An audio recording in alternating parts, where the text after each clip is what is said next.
बड़े दावे के साथ नेशनल कॉन्फ्रेंस ने कहा कि हम चारों सीटें जीत रहे हैं। आप किस तरीके से देखते हैं नेशनल कॉन्फ्रेंस के दावे को? थोड़ा नीचे रखें, थोड़ा नीचे, थोड़ा नीचे। मैं सबको कहूँगा 1:30 बजा है, 2 घंटे और इंतजार कीजिए। जो नेशनल कॉन्फ्रेंस के क्लेम है चारों सीट्स पे आपके सामने आ जाएगा। आप क्यों इतनी चिंता कर रहे हैं? 2 घंटे का तो इंतजार है। जो नेशनल कॉन्फ्रेंस अपने एमएलएज के साथ बार्गेनिंग कर रही हो, जो जमात कुरान लेके अपने एमएलएज के घर पूरी रात बैठी हो, क्या आप अपने कैंडिडेट को वोट दीजिए। वो जमात 4 सीटों पे क्लेम करे तो आपको थोड़ा इंतजार करना होगा। जम्मू कश्मीर नेशनल कॉन्फ्रेंस का कहना है भारतीय जनता पार्टी ने एमएलए को खरीदने की कोशिश की है। नहीं, हम खरीदेंगे किसको?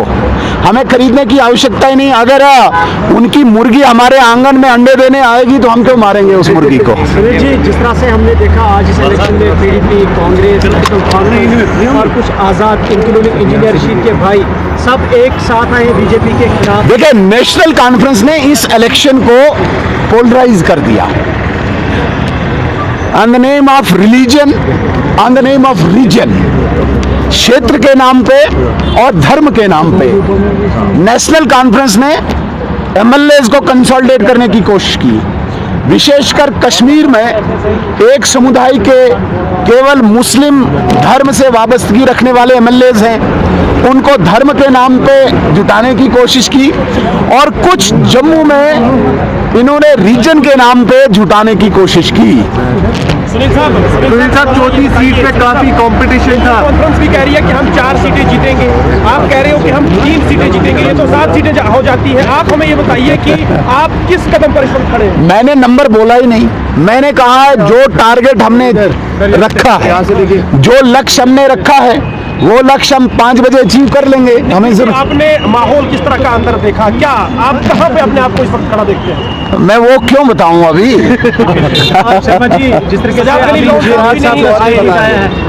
सजाद गनी लोन साहब की उनको पूछिए, लेकिन हमें जो लक्ष्य, हमें जो टारगेट है वो अचीव कर लेंगे। लेकिन जी, अभी जो जीएम साहब का स्टेटमेंट आया है, उन्होंने कहा है कि आप नेशनल कॉन्फ्रेंस यहाँ से एक डेलीगेशन दिल्ली भेजें ताकि जो स्टेट जुड़े या बाकी जो मुद्दे हैं उनको हम एटलीस्ट डिमांड सेंटर के सामने रख सके कलेक्टिवली। या आपको ऐसा लग रहा है कि कोई देखिए, हम चाहते हैं जो उमर अब्दुल्ला साहब या दूसरी जमातें, कश्मीर की जो जमातें हैं जो स्टेटहुड की डिमांड कर रहे हैं, मैं उनका वेलकम करता हूं, बहुत अच्छी बात है।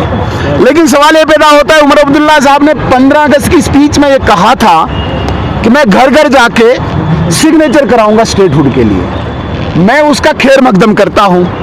कम से कम कश्मीर के लोगों को तो उसने बता दिया कि जो 5 अगस्त का एजेंडा था वो लागू करेगा।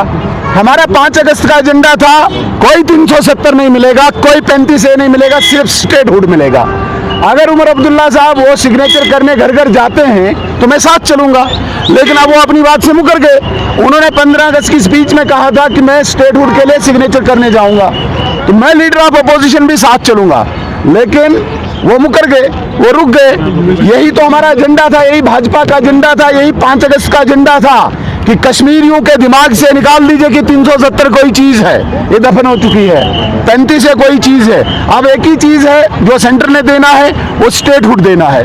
चले, उसके लिए कौन रोक रहा है? लेकिन उनका ये कहना है ना कि बीजेपी की सरकार अगर यहाँ पर बनेगी फिर स्टेटहुड मिलेगा, तब तक स्टेटहुड नहीं मिलेगा। नहीं, बीजेपी की सरकार के अलावा ही स्टेटहुड मिलेगा। मैं बड़े दावे के साथ आपको कहता हूँ। क्या आपने उन इंडिपेंडेंट कैंडिडेट्स का अप्रोच किया था? नहीं, बिल्कुल नहीं। हम क्यों अप्रोच करेंगे? Thank you.